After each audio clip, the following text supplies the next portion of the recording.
welcome to LOA Today. I'm Walt Thiessen. With me today, the man who is thoughts become things, Neo-Positivity. This is your daily dose of happy. We are so happy you decided to join us today. And our good friend Debbie G is not able to join us today. She's dealing with some personal stuff, but she'll be back next time around. And we're thinking about you, Debbie, and missing you today. But yeah, it's going to be great when you get back. And Neo, this is kind of an interesting time for us because we're entering the summer months, or getting ready to enter the summer months here in the northern hemisphere, anyway. And in that time period, that's when we tend to vacate. Go on holiday, have a good time. And that's what Louise and I are going to be doing next week. So just a little heads up to you and to the listeners. Don't expect new episodes next week, but you can start hearing them the following week. That's going to be a good thing, too. And we have a special guest joining us today. Her name is Lisann Valentin. And you may have actually seen her. She has appeared on a number of hit TV shows, including a recurring character on the hit series Manifest on Netflix. Her best-selling book, The Everyday Actor, reached #1 on Amazon. You can read the abridged version of her memoir in the New York Times bestseller, Eat, Pray, Love, Made Me Do It. Love the title, by the way. She's also a professional storyteller, and I love this term, too, a shamanic amplifier. We're going to ask her about that in just a moment, too. But Lisann, first of all, thank you for joining us on the show. How are you doing today? I feel really great, and I'm so thankful to be here with both of you. We're glad to have you, too.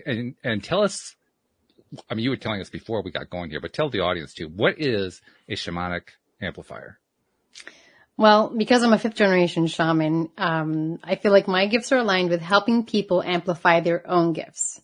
So I'm a really cool straw that knows how to hold space and help people pinpoint where their gifts lie, helping them find clarity and peace amidst some of the chaos we sometimes create. And fifth generation, that's really interesting. Yeah, I think so too. It is. That's pretty wild. Well, we never used the word shaman. Like, this was just like Saturday, right? Everyone just had their gifts and they rocked out, and my grandfather passed it on to my mom and to me. He learned from his grandmother. His mom didn't really take part. She was super intuitive and a diviner, but she didn't work with plant medicine like my 2 times great grandmother did. And she was renowned all over Puerto Rico. And on the island of Puerto Rico, the Taino, the indigenous Taino, which all Puerto Ricans have that heritage, the shamans were known as boitiu. But because of the way things evolved in Puerto Rico, we never really spoke about boitiu. We never spoke too much about Taino culture. This was just part of our family. So it was like weekends was like, my grandfather will prophesy over you, tell you what's going to happen next week, show you something about plants. We all have dinner. We keep it moving. And it wasn't until I got the call, like an actual, like, spiritual call, that I was like, oh, yeah, that's me. So, yeah, that simplifies a very long process, but that's kind of how it went. So your family gatherings weren't really like other people's family gatherings. You know, other people, it's like, let's watch the football game. Right? No, that's not it at all. No. And I didn't know that this was not the norm for most people for many years. I did not know this. Sure. Well, it makes sense, really. I mean, what we grew up with, we think that's what's normal. Mm-hmm. Right? So how old were you when you left the island? I was born in New York, but I started going to the island when I was 3, and we would go 3 times a year. It was really important to my mom for me to feel that patriotism for being Puerto Rican. But more than that, I will tell you that I always used to say from very little, Mom, the island is calling me. I have to go back. I have to go home. And she was born there. She'd never say that. She'd be like, let's go to Puerto Rico. But like, because she came when she was 10, my father came when he was 16 to the mainland. But because I was born in New York, I think the expectation was that I'd be like most people will just vacation there. But my heart would ache to be on the soil, to be in the ocean, to be with the trees. Like, looking back, I see how very different I was. But still to this day, I'll know when it's time to go back. Like, I'll feel it in my heart center. Like, I have to go now. It's time. It's time to go, like, get a spiritual tune-up on the island, which is what it does for me. And I hope I do something for it as well. But why do you think you get that calling? That's an unusual calling. To be with the island? Yeah. I think it's just part of like what runs in my DNA. You know, when I'm by the ocean, I have more clarity. And it's not just any ocean. It's like specifically the shores of Aguadilla, Puerto Rico. My intuition like ramps up tenfold. Really? My clairvoyance is super sharp. Like, and I just feel more at home and more centered. So I feel like it's like this recalibration of self when I go back when I go back to the island. And it's also a super peaceful, awesome place to go if you just in general want to go to Puerto Well, Rico. yeah, I mean, the Please Caribbean, do. that's really a rough place to go. Yeah. Yeah. I mean, it beats like, I don't know if you know about New York, but I remember when I would try to go to Rockaway or any other beach that wasn't the island, it was such a disappointment because I expected turquoise waters and like to see my toes. Like, what is this water? It's gray. You're not getting that nowhere near Jersey. No. No. Oh, that's funny. That's funny. Now, Neil was telling us before we got started, he had a bunch of questions, so I'm not even going to waste your time. I'm going to go right to you. What do you have in mind, Neil? I want to get into the law of attraction. I want to know, well, I've got a little bit of background, you know, from your family history, and I have a shaman myself, but that's not completely law of attraction, you know? No. So when did you first hear about it? Was it the movie The Secret? Did your parents present it to you? And how are you using it daily? Like affirmations? Are you waking yourself up to do said mental exercise? Like how are you actively using it daily? Those would be like 3 questions. I'm going to try to like find the direction to start. I believe I was led into it before I was consciously aware. So there was no, I live like backwards. And so like everything's thrust upon me and then I'm taking it apart to sort of dissect it and say, how do I categorize this thing that's happening? And so I started meditating when I was 13 and a nun taught me that. So my grandparents never taught me anything about meditation. Again, that was not in the languaging, right? No. My grandfather would get into a state like nothing. He'd close his eyes and boom, then he's channeling and, you know, whatnot. Or he'd tell me, go get this plant, and do this. So meditation really helped ground and center me. It also helped like fine tune this channel that again, I wasn't aware of this channel, my connection to source. It was all coached in something. How do I define this? I would say I had a stronghold on religion and that was my defining tool for many years until I started realizing, well, all passports lead to the same place. You can pick a passport or pick none. It's all good. Like it took me a while to get there. So now when it came to the using law of attraction, I just started, I knew for a long time to be careful with my words because I would see things happen. Wow. And unfortunately, I would see it on the negative front a lot because my grandparents and my mother would say like, they would always say, what I say comes true. They would always say this to us. And then my mom, if someone like crossed her, she'd be like, this is going to happen to you, blah, blah, blah. And lo and behold, that would happen to the person. Now, whether it was like she seeded an idea and they manifested it or not my business. Collective energy. Right. Everyone in the room was like, yup, I've seen her before. And I was like, I don't want to do that. Like I was terrified of that. So I would be very careful and I would write what I wanted. And then I started seeing that come true. Now, without context, when you write what you want, your whole life may flip upside down until you understand the intention behind what it is, the thing that you think you want. You may just want the feeling of it. So what I mean by that is, let's say at the time I've written, I want a Mercedes Benz, right? If I asked the right whys and got to the core of my feeling, I would understand that I wanted a Mercedes life. I wanted to feel comfortable. I wanted to feel affluent. I wanted the feeling of that stability, quote, air quotes, right? But if I write, I want a Mercedes, and then I make that happen, but I can't afford the car, I can't afford the gas, I can't afford the insurance, what I'm asking for is a problem. So it's sort of like learning the hard way and the long way when you write what you want or you say what you want to set the right intention and really understand your core why. And it took me, I think, a lifetime's journey to get there.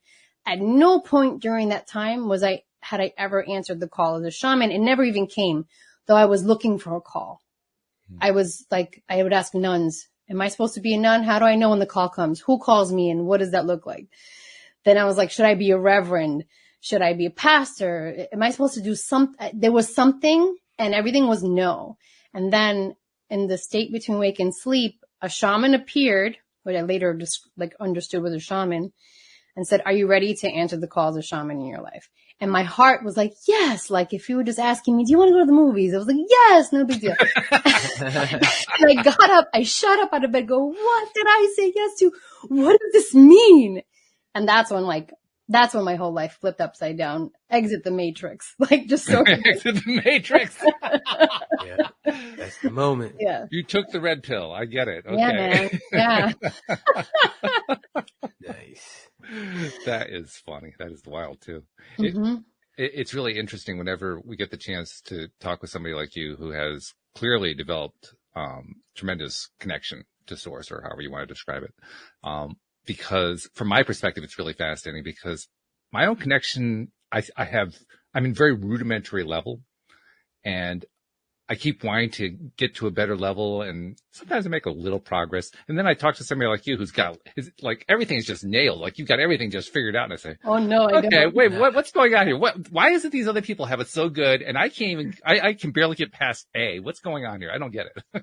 Oh my gosh. I can understand why you might think that. I definitely don't feel like I have anything figured out. I think the moment I think something is figured out, it's not. It's like flipped again. I think that if I have it all figured out, it's like time to transition. Like, That's exactly, because I would just be so bored. I'd be like, I have to transition. We laugh at that. Actually, I think end this planet. I mean, seriously. Do. Yeah, I think that actually happens quite a bit. Yeah. In fact, one of my other co-hosts told me a story. This is about, 4 or 5 months ago, something like that. He was telling me about somebody who I think by age 22 became like a multi-millionaire, completely successful and everything. And she felt like she was done and she died. Wow. Like, oh my God. I have literal chills. Yeah. That's why Robin Williams, did what he did. Because he had climbed every mountain. He had conquered it all and lived in conquering it all for over 40 years. He just was done. He was bored.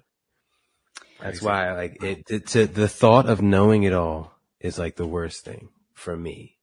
I would hate knowing it all because I thrive for information, and I feel that achievement and accomplishment that we as people love to feel every time I gain a new piece of information in an area that I'm interested in, like pilots or law of attraction. So it's like, it would just be very depressing. It is a very depressing thought to think how it would be if I knew it all. And it's crazy because some people wish for that. And it's like,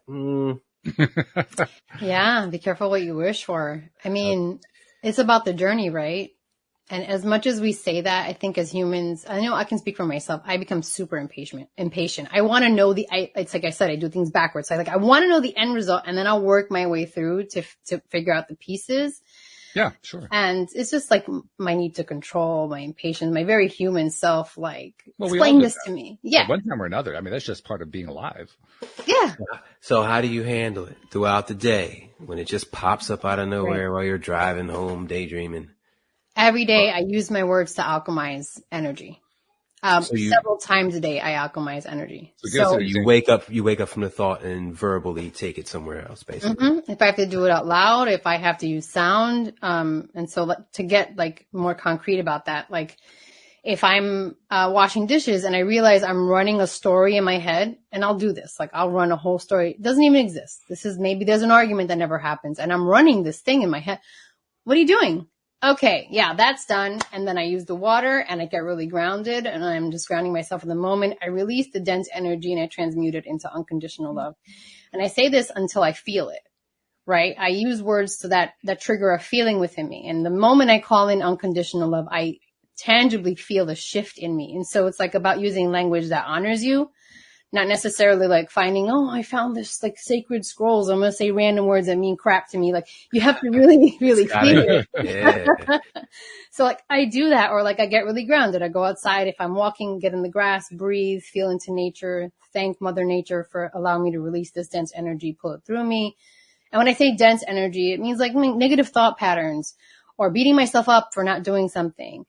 Thinking I have to get this done. I have to get this done. Okay, wait, hold up. Do we have to do this? Let's relax. Let's breathe. Actually, you have an hour that you can relax. Let's go do that. Let's go relax. Let's go get centered. And so it's a constant like check in. Gone are the days of me just like going 80 miles per hour just to get to Friday. Like that. No, every day is Friday. Every day's Friday. I like that. That's good. You know what I mean? My dad texts me TGIF today. He texts me that every Friday. I'm like, Dad, we've both been retired for more than 10 years now from the same police department. Every day is Friday for us. Why you keep sending me that? Like, Yeah. it's not going to, I say it's not going to brighten up my day, but it does just because he texts me, but not because it's Friday. Trust me. But I did have a question. You mentioned getting grounded. What part of New York is there grass? My yard. I was going to say, because I don't. Central Park. I didn't see a lot of the grass in New York. No, I was just joking. Waking up. What she's talking about, everybody, is waking up. And it's funny because I've been doing a real intense study into this area. I don't know if Walt, Emily and Scott Somerset. They spoke in Dan's recent abundance thing. Mm-hmm. Sure. I was talking with them. I was on his podcast yesterday and we were talking about waking up.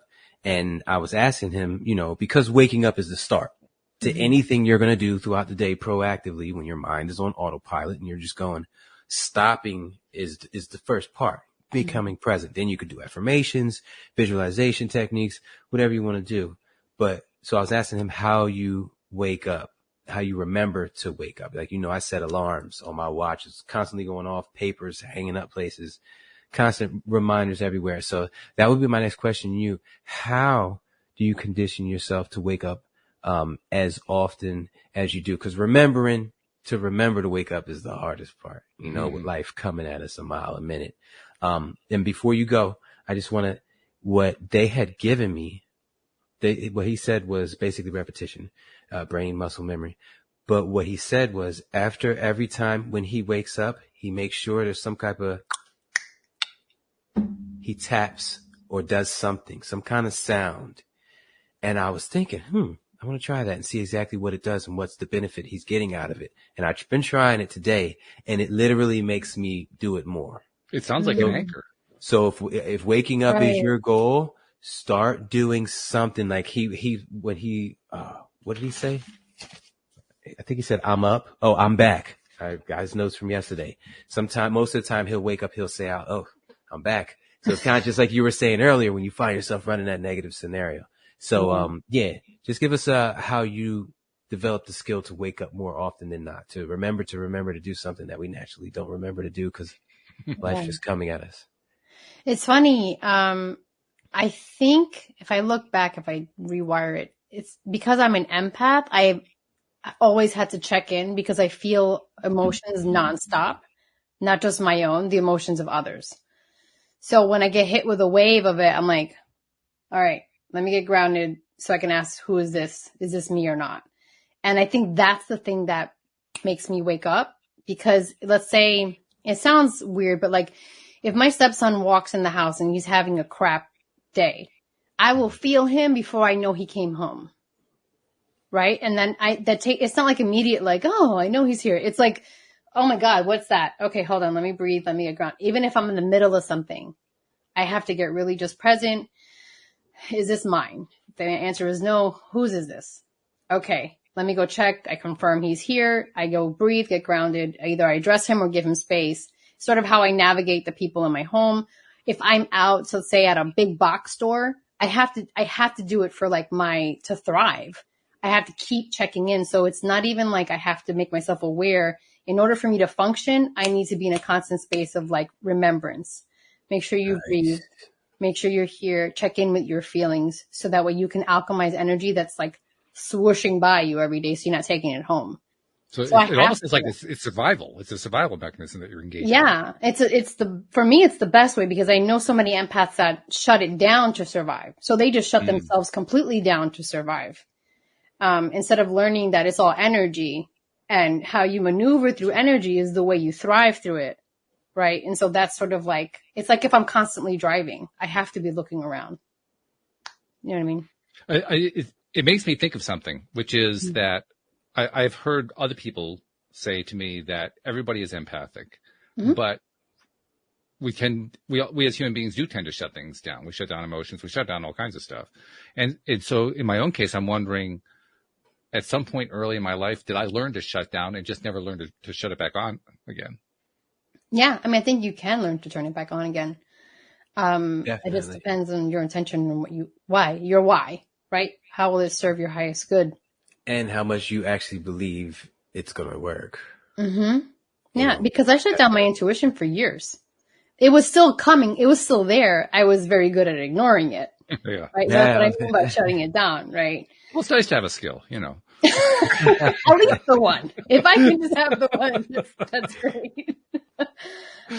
But yeah, for me, it is, I think it's been so long that to thrive, I need to constantly check in. That's it's so funny because I'm like part empath. I guess I call myself. And I use those emotions to wake up, and I also use physical pain. If I'm feeling a physical pain, I'm like, man, my neck. That's my trigger. What am I doing with this? You know, what am I going to shift my thoughts to serve me, as opposed to damn, this hurts, you know, and manifesting a future where I'm saying, damn, this hurts again. So I use those emotional triggers. And I definitely rely on them more than these things I got taped up everywhere. These reminders I got that just fall into the background. But yes, this clicking, snapping, making a sound, or saying I'm back every time you wake up, if you make it a discipline to do that, I've upped my wake up game tenfold today. Now, tomorrow's another day. You know how you get a mental exercise and you do it a lot the first day, and the next day a little bit, and the third day not at all. I'll let you guys know how it works out, you know, on Facebook. But I'm loving it so far. Walt knows that I'm kind of like borderline obsessed with having as many positive scenarios go on in my mind as I can in one day. And so I'm like this. If I got 60 to 70,000 thoughts on average per day per person, I need to spend as much time as I can making as many as them as good as they can be for my future. So to me, a negative thought is literally taking food off the table for my kids. So that's the other driving force. But when I combine them, I end up without the negative thoughts. They're very rare, and waking up a lot more. So I'm loving this exercise. I'll keep you guys updated on how that goes. The phrase too. I like the phrase "waking up." Yeah. You know, it evokes something. I mean, we all associate with, okay, I'm waking up in the morning. So there's an evocation there that we can identify with. But talking about waking ourselves up throughout the day, that's an interesting way of looking at things. That helps you see your imagination or your thoughts as hallucinations or dreams, which enables you to get rid of their power a little bit more, take a little bit of zest out of them when you're running that negative scenario, and you wake up and you're like, oof, it's just a dream. It's not real. So little key things like that, that'll like punch the ego in the gut without you even knowing. I try to stick to those. Those are similar tools that they use for lucid dreaming. Oh, tell me you know a lot about lucid dreams. Do you? I don't. She smiled and shook her head yes. I was like, I've been looking for somebody to come speak at the summit about lucid dreams. I can send someone your way. He's been very good at helping me sort of navigate, to understand that I was lucid dreaming, and then how to navigate that world a little better. And also, I mean, that also helped with feeling protected in the lucid dream space. Nice. In the astral. So I can send him your way. What's his name? Jaime Lundquist Munoz. Okay. Yeah, he knows so much about it. It's wild. Yeah, I mean, I know when I'm in a lucid dream, like I'm in it, I know it, and I'm aware, but that's it. I know. I recently, I like to use little cheat codes. I like to say cheat sheets. Oh. Hi. This is my son. Hi. He came to bless us. All right, go finish. Get Tony. And take the dog with you and close the door, please. He's not going to go this time. Okay. Two of my latest mental exercises. I heard that if you can't proactively fly in any direction you want in your sleep, in your dream, that is basically a representation of your feeling of lack of abundance, you know, that you feel throughout the day. And of course, abundance will be tied in with finances. So my two affirmations for this week are: I can fly in my dreams, and I feel my abundance. And so I'm kind of putting them there because in order for me to be able to fly in my dreams, the universe has to make me feel abundance. It has to. So I'm kind of attacking it from multiple levels. Plus, you might not know this, Lisann, but I'm a pilot and I'm obsessed with flying. The only thing better than flying in the sky, because, you know, you could die, is flying, you know, on the ground, you know, with a controller, which is cool. But to be able to do it while I'm sleeping, the threat is gone. I can fly anywhere I want. And it's just utter bliss, a blissful thought to me. So not only would these dreams be manifesting abundance in my awake time, but I would be having the most fun that I possibly could have, that I love to have while I'm dreaming. It's like a win-win-win-win-win-win-win. So that's my latest thing. I love that. I love that so much. I don't think anyone has ever posed it that way, this ability to fly. When it comes to abundance, there's a phrase that I was using. Oh. I needed to find a way to connect it to love, because for me, love is the reason for everything. It's the source of all. Mm-hmm. And so I was walking down the block, and I think I was just doing an experiment, right? So I go, I am open and available to receive the abundance of love in all forms, in all ways, in all areas of my life. And I just was saying this like under my breath, like walking like a loon in New York, right? And I went to Dunkin' Donuts. And I remember I had like $4 left in my Dunkin' card. And I went to buy something, and it was $4.25. And I didn't go with any cash. I thought I had perfect amount on my card. I was like, oh, let me go see. I can go home and get, because I was just around the block. And he's like, just don't worry about it. It's 25 cents. I was like, are you sure? I can come right back. He's like, just forget it. So I leave out my coffee. I'm like, thank you so much, or whatever. And I'm like, and I keep saying I'm open and available to abundance of love in all forms and all ways. And I'm walking and walking. And then all of a sudden, it's a really windy day. And I look in the middle of the street, and I see something. It's the middle of the street. There's like 2 lanes going this way, 2 lanes going that way. And I just see something, and I'm like looking, and I walk up to it, and I immediately just put my foot on it because it was $1. And I was like, this is going to fly away. It's stuck, because it looks stuck to the ground. And I went to look, kind of like nervous that it was something gross, right? Like on the dollar, because it was stuck. There was nothing holding it to the ground. And then I picked it up, and I audibly heard 25 cents to $1. How much more can we do?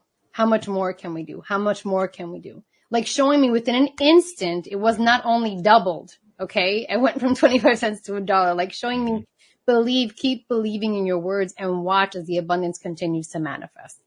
And then it did, in all ways, in all forms, across all areas of my life. Nice. And when did that episode start? When did that incident occur? That happened about 3 months ago. I have the $1 over here. You have it. You kept it. Okay, I still have the $1. Yeah. It's funny. I used to leave dollars places because I just wanted people to have that feeling and get involved with the law of attraction. Mm-hmm. But it has been a while, so that wasn't mine. Sorry. No, it wasn't you. I'm just kind of curious how whoever did it managed to get the $1 to stay there on the ground without flying away. That part's really cool. Road. Well, yeah. This man did it. He did it. Why don't you ask her? Stay, $1, stay.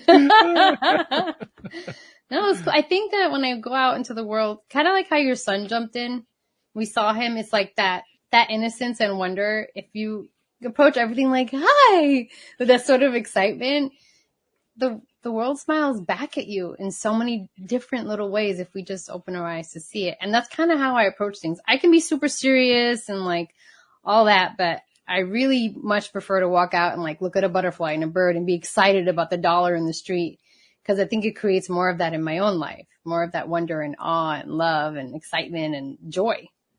And honestly, that takes practice.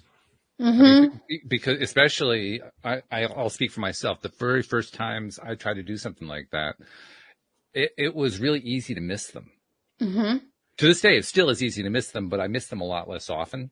I notice a lot more often, and I'm able to engage in the way you're just describing, engage in celebrating just the little things in life that come your way. But it takes practice. And I think a large reason why is because of well, first of all, the way our societies are structured. We live in a world that is based on drama, based on contrast, polarity, and people really are, I hesitate to say addicted, but it's they are addicted. We're addicted to all this negativity. And so we keep paying all this attention to it, and we get really good at it. And we get so good at it that we lose track of how you pay attention to the good stuff. So it's almost like an unlearning thing that we are all, those of us who are interested in this, that we're going through, trying to kind of reprogram ourselves, reorient our attention. And it takes time. It's hold up. Do you I'm sorry, just hit me real quick. I want both you guys to answer. Do you think the reason we're addicted to negativity deep down inside, do you think it has anything to do with the, joy wouldn't feel so good if it wasn't for pain thing? We've all been through a scenario. We've all been in situations where we were just high off life for long enough to where that just got boring. And we were like, and then you feel the bad, and then the good starts to feel really good again. So it's like deep down, we know there's a cycle.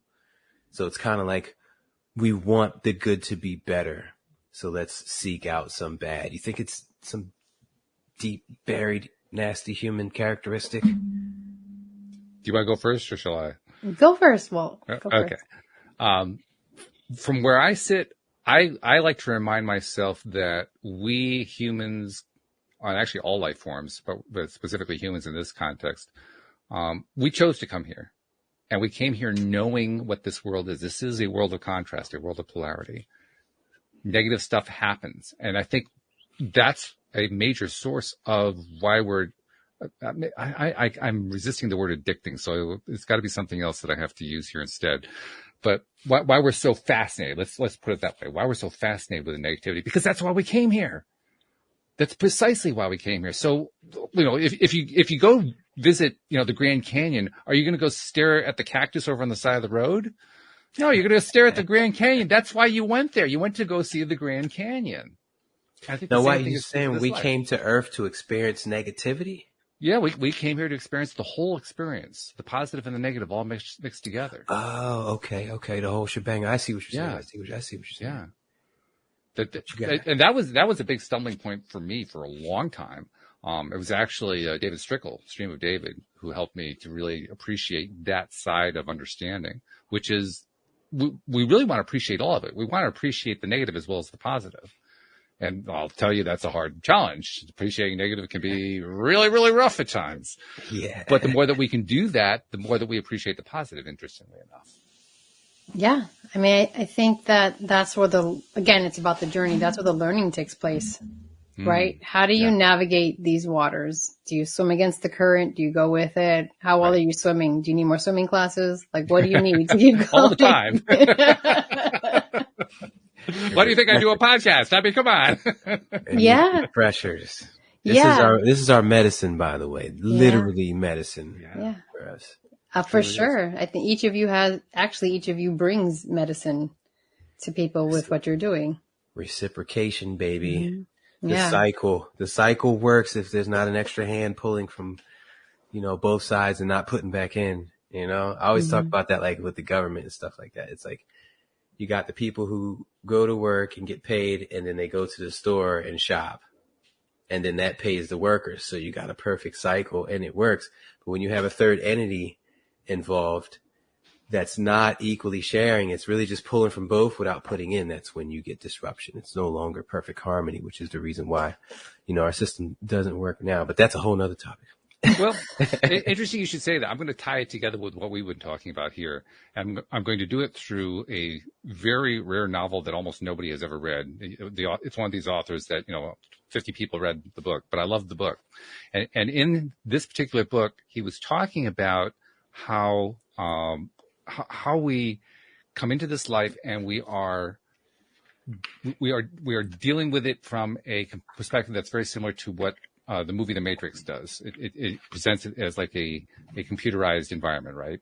Mm-hmm. Well, this was before The Matrix. This is before the internet that this book came out. So the way this particular author was presenting it was, imagine that you were able to enter a computer, like a personal computer, and interact with it without using a keyboard or a mouse or anything like that. You could actually just, like, through your fingertips or, directly connected to your brain, you could interact with that computer.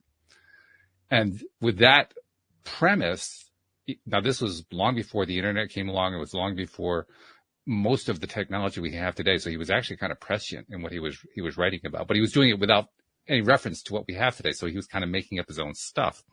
And within that context, he invented a scenario, basically a storyline where there is a small group of what today we would call hackers who had learned how to write software that would enable them to have this kind of direct interface with a computerized environment on demand. And in the course of the way the story goes, there are two characters, two protagonists who end up essentially kind of taking over the system, not because they're trying to take over the system, but just because part of the storyline is they need to draw all this computing resources to resolve this issue. And all of a sudden they find that they're metaphorically gods, so to speak. And in the process of taking all this information in for the first time, and because it's all going through their brains are processing all this stuff, which, by the way, is, I think, the weak part of the book, because our brains can't possibly process stuff that fast. But that's another point. As they're processing this stuff, they're like thrown off balance, kind of like what we talk about here. So far off balance that they aren't even sure what to do. They're like, it's almost like being autistic, and there's too much data coming in and you can't process it all. And one of them finally realizes what's going on and says, use the outgo. Don't just take the data in, process it out too. In other words, don't just be the receiver of data, put data out. Do both at the same time. That's how you achieve the balance. And that was the point he was making in that particular part of the storyline. So if we take the same idea and apply it to a world of polarity, of contrast, then what we're really trying to learn how to do is not to eliminate negativity, is to take negativity and flow it with positivity, and to flow positivity with negativity, to make the whole thing a complete connection. Because when you're able to be processing it in both directions at the same time, you're no longer, quote, addicted, unquote, to the negative side. And it's really about understanding it.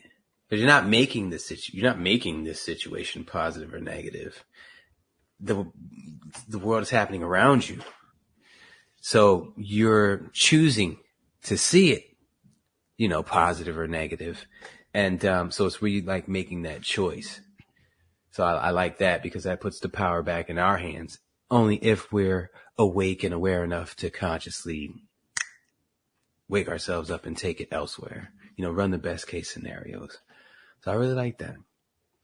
I do too. I think there's also the flip of it, because sometimes people, when they're in a different cycle of awakening, so outside of the day-to-day, but like cycle of life, a new chapter where they're like waking up to maybe another side of themselves, or new passions or new creativity, or let's say even in the spiritual realm, when you're awakening to like what it feels like to be so connected to source, like those two programmers, like, oh, I have a direct channel now, right? Now all I want to do is be with this direct channel, and I don't want to be with humans. Humans suck. I just want to be here in this one space. Like, you need the yin and the yang. You need the balance, right? So take everything you're learning about your direct connection, be that channel, and then bring it into the space that you are in now to create that sense of harmony. We're not meant to just receive, even though many people do feel challenged in receiving. That is one end of the journey, but now it is also to give. It's that cyclical thing that you were talking about. So coming into this space and saying, I've learned so much, and now it's time for me to share it. Now it's not just for me to be in total awe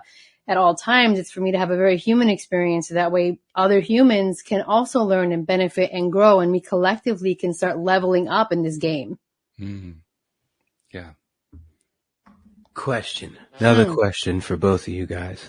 When you do the questions, I just got to tell you that. I'm learning. Because I want to know exactly how you do your stuff, because I'm going to pull from you and say, when I was a cop, I think I was supposed to have one training officer. Every cop's supposed to get one training officer.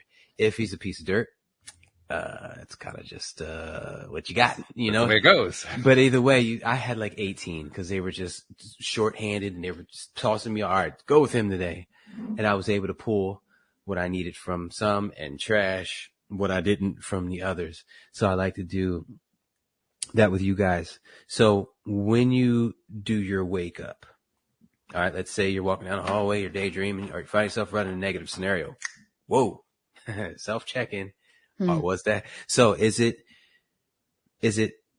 very important to go through the whole, is that thought serving me?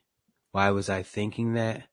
Or is it just as good when you wake up to just jump into that positive scenario? Like, you know what? Like, what I like to do is when I wake up, whatever is happening right now, I pretend that the best case scenario is happening right now of that situation. I don't care who's there. in my head, I'm smiling. It's going down. I'm smiling and I'm winning and whatever the situation is. And so I tend to skip the whole, are those thoughts serving me? I recognize the negative, flip it. I got to go outside, stare at some trees and get meditative, whatever I got to do. But I flip it without analyzing the whole, is that thought serving me? Why was I thinking that? And I was just wondering why was I thinking that? Is it serving me? Was that a major part of what you guys do when you first do check-ins? Because I know Walt's the king of check-ins.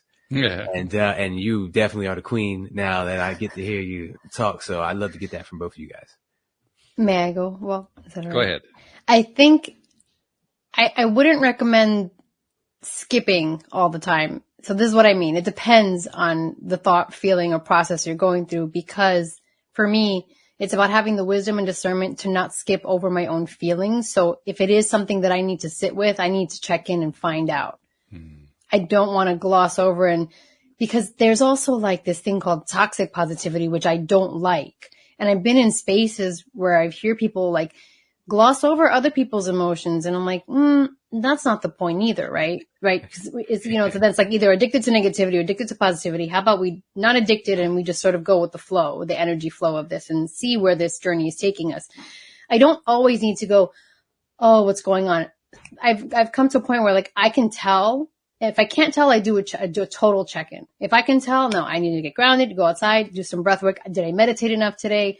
Maybe that was 5 minutes. Maybe I could have spent a little longer in my meditative state. Maybe I needed more. You know what I mean? It's not a forever dialogue with myself. This happens in like milliseconds, but I do have more practice. I'm not perfect at it, but I definitely always want to make sure that I'm not glossing over something I need to pay attention to. That's part of my growth as a human. Even if it's something minor, because something minor is what people like to call triggers.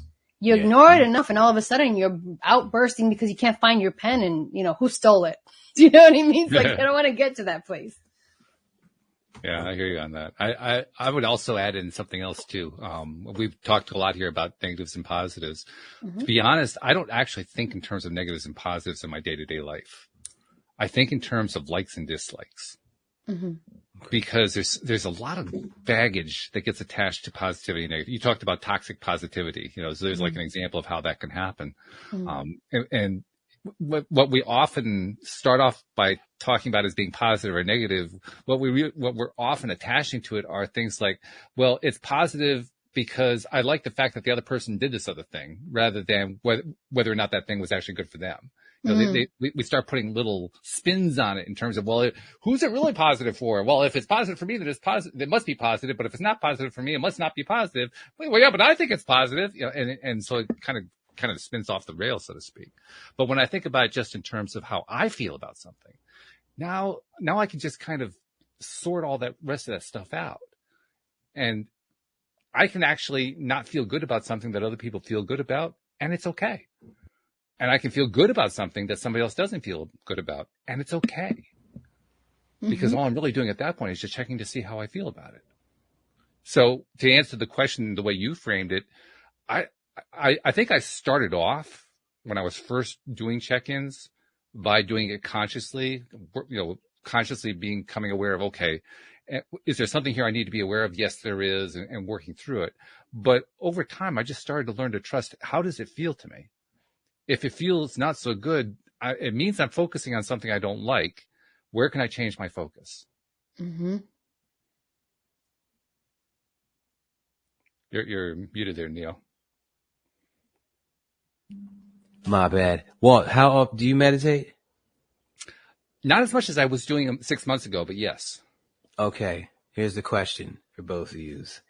If you go to meditate and 3 minutes in, you fall asleep, do you decide to meditate again later? Because if you try to go back, you're probably just going to fall asleep again. It depends. Sometimes I meditate in order to go to sleep. Yeah. Well, yeah. But I mean, if that's not your point, sometimes your body save it just for needs later. it. I meditate 3 times a day. I do different types. So it's not just always sitting down, being quiet. I honor what my body needs. So maybe it's a walking meditation. So it's like being really present in nature, focusing on my breath and my feet and observing. Right. Maybe I'm just going to start dancing for 5 minutes and focus again, or working out. Like there's different ways to do it. If you're falling asleep, then maybe mix it up a little bit, or maybe get better sleep. Yeah. Well, that's why I use it to go to sleep. I mean, if I wake up in the middle of the night and I find, oh my God, I'm awake, I got to get back to sleep. And, I'll try the other stuff that I've often tried in the past and it doesn't work. All right, let's go back to meditation. Just focus on breathing for a while. 1 breath, 2 breaths, 3 breaths. Usually by 10, I'm out. Mm-hmm. Mm-hmm. I'm not a nap person. So when I wake up in the morning, I might meditate for 12 to 15 minutes, doing like the Calm app or something like that. But every now and then I'll go back to meditate at like 3 PM and I'll wake up like, man, I didn't mean to go to sleep and I'm tired. And I'm like, I know if I try to meditate again, I'm just going to go right back to sleep. I don't want to go to sleep because I have a 4-year-old running around. So I just scrap it to, to do it later. And I was just wondering how you guys dealt with that. Try the walking meditation. I'm with you completely on that, Lisann, because my favorite way to do it is to go take a walk. Mm-hmm. And I don't necessarily call it a meditation, but it's meditative. That's my whole thing. It's definitely meditative. With my karate background, growing up as a kid, we were taught that meditation is absence of thought, period. So when someone's telling you, you're going through a forest and you hear water, that would be considered, I guess, guided meditation. Mm-hmm. And like, so if you're actually doing something or your eyes are open to where you're processing things in the background, there's a ball flying at my head, I'm about to step on a Lego, like stuff like as you're processing, technically from my karate class growing up, they wouldn't consider that meditation. So when you said walking, I'm like, all right, I got you on that. But I was kind of referring to that one you want to do where you're just still and you're trying to remain absence of thought. Like that's kind of the one I was referring to, but I definitely got my answer because I love those other answers. I do. Because as much as this is how I do it. In between every email, every meeting, everything I do on this desk, before I took this Skype or whatever, StreamYard, and after I'm done, I'm going to go outside and stare at those trees. Mm-hmm.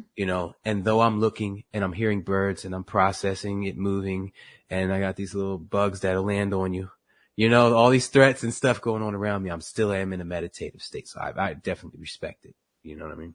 Mm-hmm. Because while things are moving outside of you, there's things moving inside of you. This is just all energy, right? And so you can release energy that built up during this call and welcome in. So you make more space to welcome in new energy throughout the rest of your day. I mean, that's how I perceive it. My meditations are never just quiet. Like I focus on my breath, but then all of a sudden I'm receiving, it's like whoosh, just like images and things, just nonstop. So they're never just like, if I'm totally quiet and just in my breath, then I'm out. I'm out by the count of 10. I'm asleep. That's good though, because what you're really saying is you're not fussed about whether you're meditating, quote, perfectly, unquote. No. It's not important. Mm-mm. By the way, listeners, if you find yourself fussed, you just stop, reset, go do something and come back later.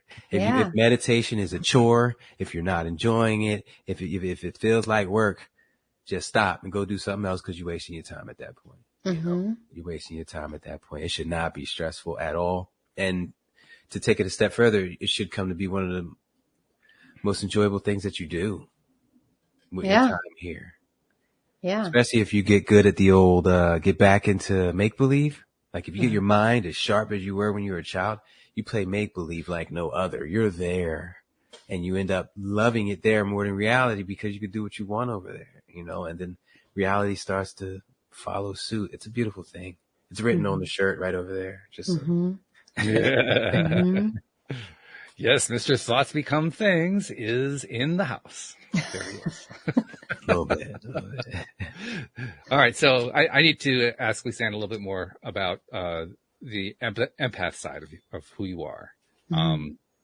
Because my sense is that that's kind of the route to where you are able to do what we're generically calling your shamanic side, basically make those connections. And since that's something where I'm still trying to develop more, I want to learn more about how you get there. How do you get into that place where you're receiving this stuff? Gosh, for me, the journey was always, how do I get to the place where I'm not receiving all the stuff? It's an interesting problem compared to the one I have. For people that I encounter that want to open that up again. And I don't think you're one of these people, well, you don't sound like them, but the ones that do come to me asking, like, how do I know, or how do I do that?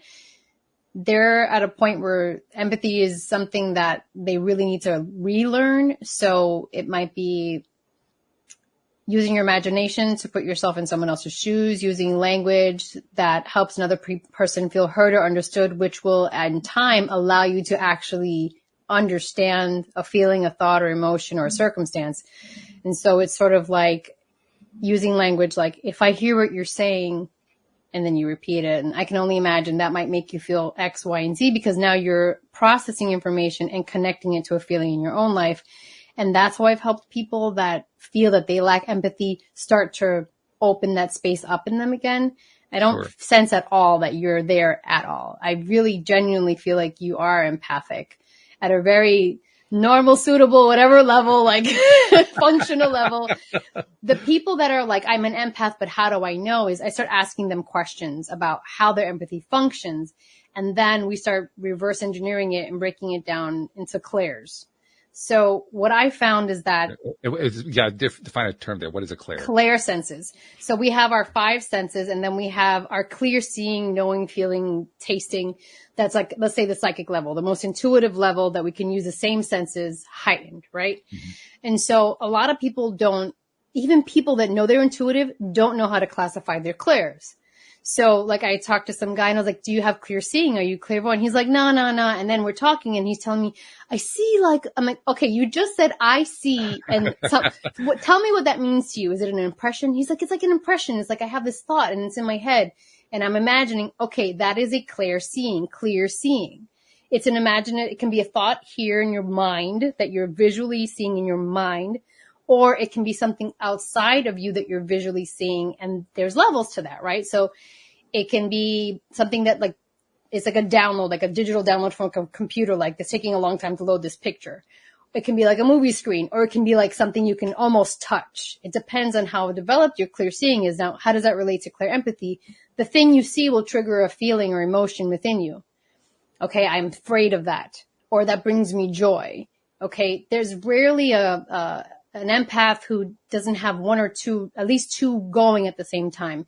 So let's say you have strong clairtangency, things that you touch.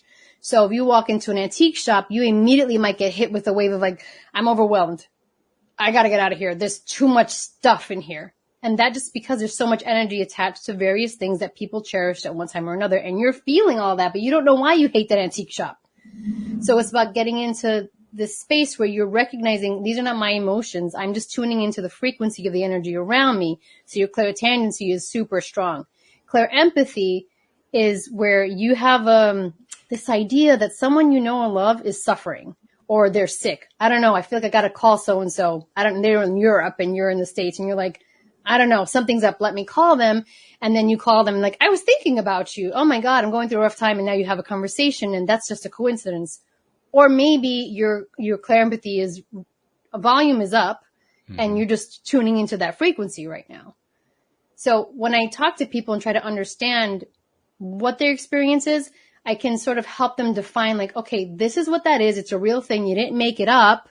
So now how do we ramp up this clairsense? The reason why I say ramp up is because if you know how to use your senses to the fullest, you don't become a sponge like I was for most of my life, trying to wring it out all the time. It's like, I'm not meant to just feel the emotions of other people. So I feel emotions. I feel physical pain.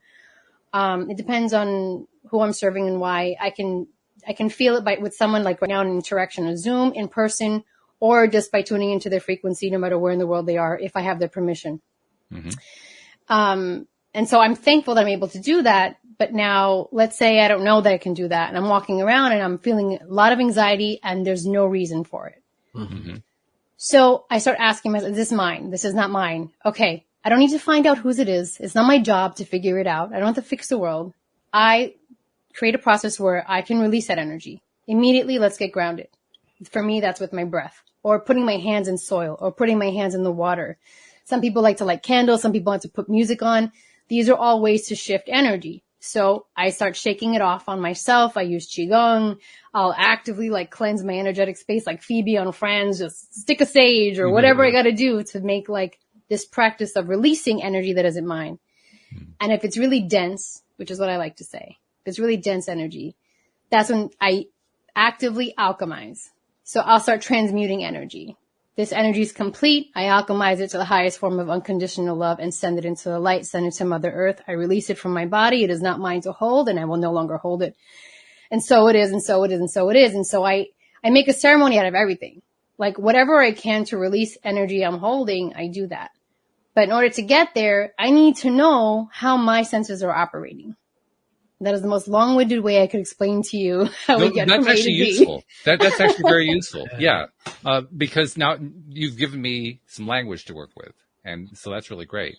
And the way that I would use that language is to say, I think I do experience those kinds of impressions that you were talking about. I think probably we all do.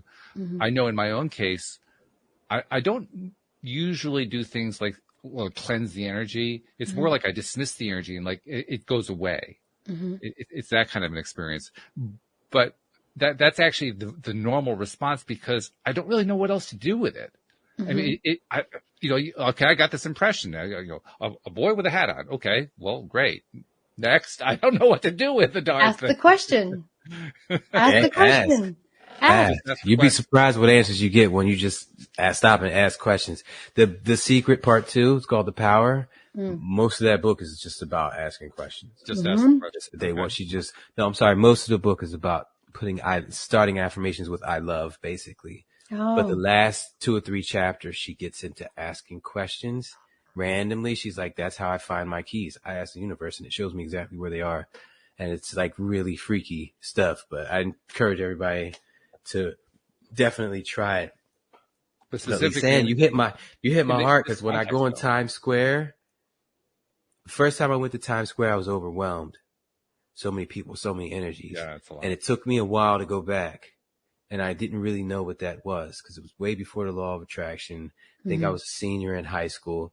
And years later, I went back and it was just so busy. It was like I could literally hear everyone's thoughts. Like if you're ever in a mall food court, you can hear voices very loud, but you can't make out any of them because there's so many of them. And so every time I went, I kind of like practiced being at peace with that, but I never thought of it or looked at it in the way you just kind of broke that down and made me think of it and look at it. So now I'm like thinking about how I can work with that and master that because I'm definitely still uncomfortable. I just have a way of accepting that I'm here. I came here for a reason. Let me go do that and just deal with this, these voices that are accompanied with the emotions that are like Mike Tyson punching me in my stomach.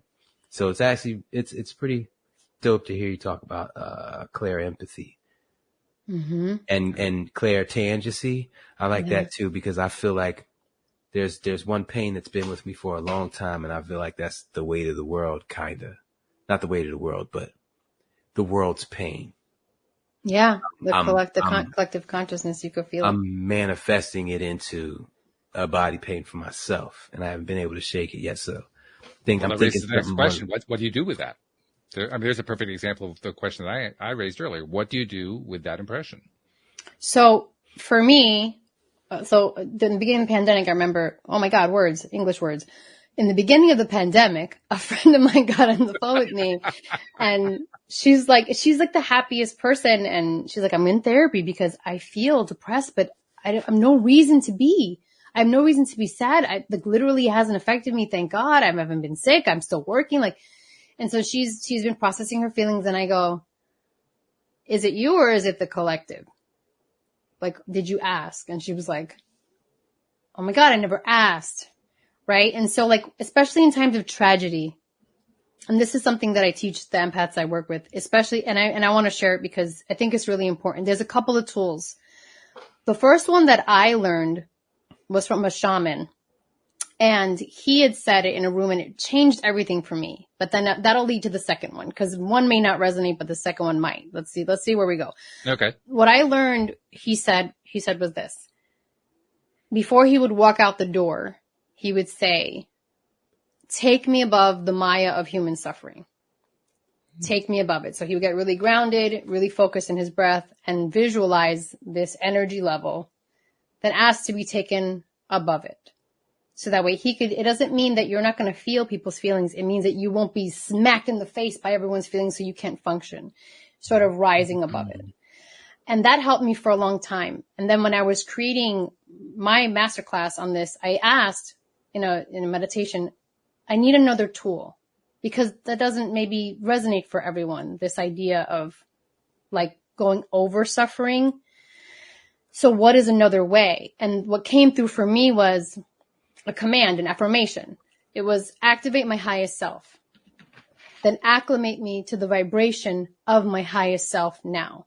So it's two things. One, activate this knowing of one's highest self, right? Feel that, see that, use your imagination to get into that space, and then ask that your human body be acclimated to that vibration.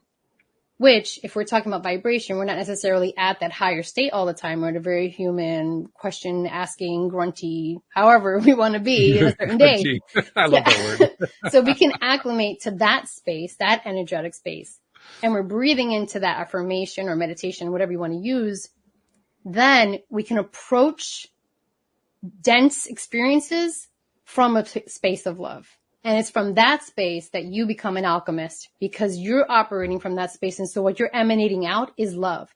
And whoever's willing to receive that love is going to receive it.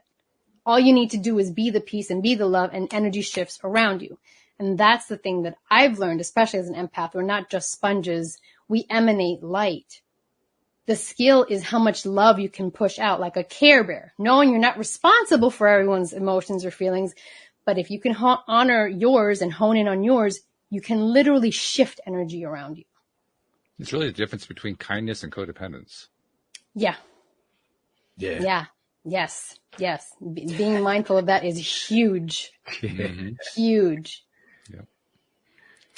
I'm really sad because we're past our hour, and I don't want to stop, but we gotta pull this to a stop. So before we say goodbye to wonderful Lisann and Valentin, you gotta tell us more. How do we reach out to you? How do we find you? How do we find your book?